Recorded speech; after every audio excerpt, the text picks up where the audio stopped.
它是一块纯碳的碳线，金钱的味道。侦探啊，侦探，这辆车不只是性能，它是一辆纯电运动的成人礼。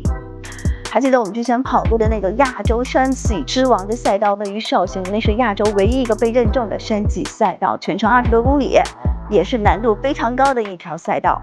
最新的超快圈速是领克10+，1分40秒14。今天我们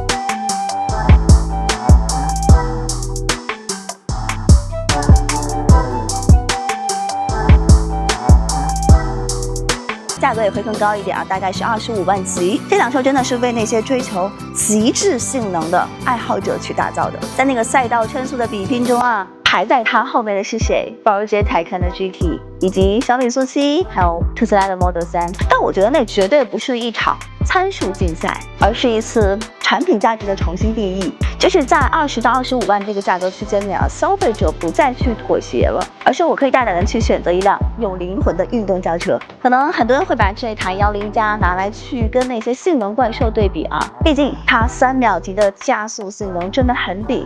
但是相较于小米速7或者是特斯拉的 Model 3，我觉得10+这辆车表明了领克的态度，就是我们要走的是一条成熟之路。它并不是一味的去追求那个瞬间的爆发力以及0-100加速成绩，而是更注重整车的操控质感、底盘控制以及连续风控等等这些可持续的性能表现。领克10这个序列它是一个纯电序列，那之前我们开的那个10是 EMP 混动版本，虽然是纯电车，但是我们看它前脸的这个非常大的创新，带前中网的前脸，一般这样的造型都会出现在增程或者是分动车型上。那为什么10和10+要这样去做呢？我觉得也是致敬它的运动驾驶基因。大家还记得领克03+吗？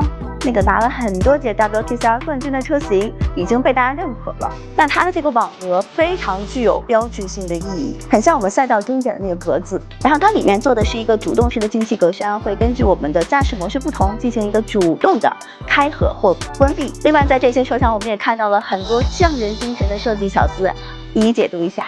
为什么我说这辆车绝对不是简单的一味的堆料啊？它是真正懂驾驶者的。我们看这个尾翼，它是一块纯碳的碳线，金钱的味道。而且这个尾翼它是一个固定式的尾翼啊，它不是我们现在很多新能源车用的那个电动的自适应的尾翼，但是它也可调。怎么调？手动的。所以你看那些高奢的品牌啊，都是手做，匠人精神就体现在这儿。而且它这个螺栓的扣，还有10+那个加号的 logo， 这个小 icon 设计的非常细腻啊。这个 downforce 真的是太横了啊，并且是已经备案的一个合理的改装价，原厂就是镶运动轿车，低趴宽体，这个姿态一定要摆好。我们沿着车身走过来，看到下面这个侧裙了吗？啊，虽然我们这是一个纯黑的车，不太好拍，容易反光，但是我还坚持要拍这辆车，因为这个黑色的侧裙再跟这个车身搭配在一起，真的太帅了。就是那个黑武士的原型，有一个细节，它的侧裙其实是前宽后窄的，而且它的这个窄收尾做到了跟车门一个非常好的融合，这个完整性非常考验你这个套件的工艺啊。米其林的轮胎啊 ，PSEV 的轮胎，它其实是兼顾了运动和舒适，而且还有静音性。在新能源车里面呢，其实你要想跑出一个比较好的成绩，整车减重是非常重要的，所以这个轮毂也用的是一个锻造的轻量化的轮毂。卡钳 Brembo 的4活塞固定式卡钳。领克的 logo 我还是要强调一下啊，它是左右2片不同的材质，一个是亮面，一个是哑光的，所以你看领克整个品牌，它其实一早就奠定了这种对冲的激情的这种态度。为什么我们今天还要再说一下这个 logo？ 咱们去车里，我带你去找对应的素材。看这里，中央扶手左右对开，但它也是左右两个不同的材质，一个是打孔的，一个是麂皮绒啊。这个麂皮绒其实是比那个阿昆泰尔还要高级的一个材质，整个顶棚也用的是这个材质，包括门板上。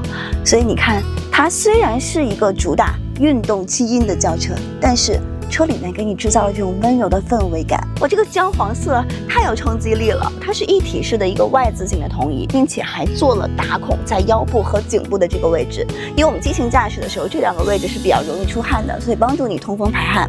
另外，座椅的前方，看这个地方吧，它也是一个碳纤，真碳啊，真碳，都是金钱的味道。安全带也是同色系的黄色，而且还有 Performance 的刺绣，这个刺绣非常精致。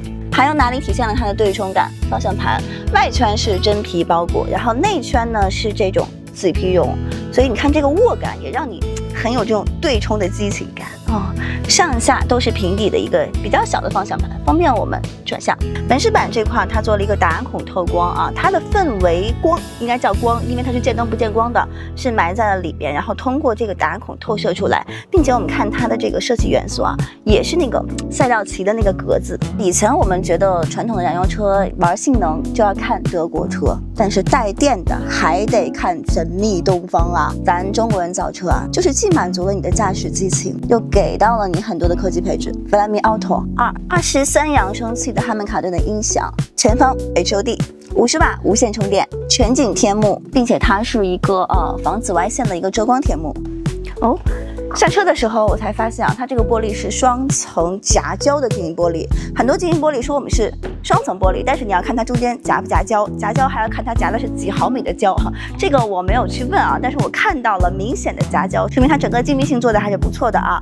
另外再补充一下，我看到这辆车呢是带一个激光雷达，所以它的辅助驾驶应该是千里浩瀚的 H5啊。那这个级别的辅助驾驶的水平，城区和高速，之前我们在其他车上已经体验过了，相信在这辆车上也会不错。你买这辆车，可能还是想自己开吧。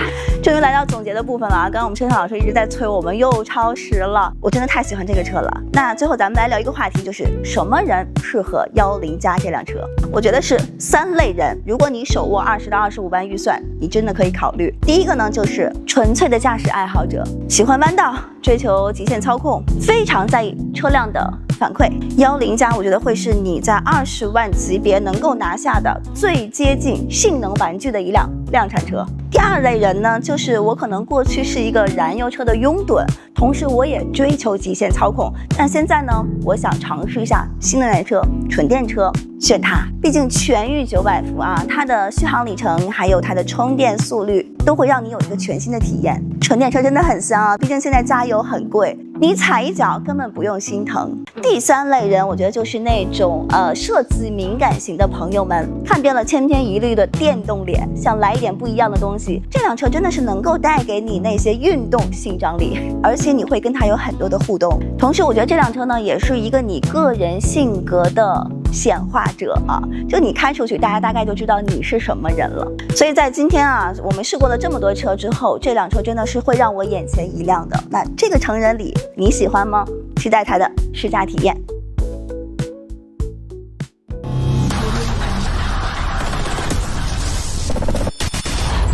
韩公子驾到！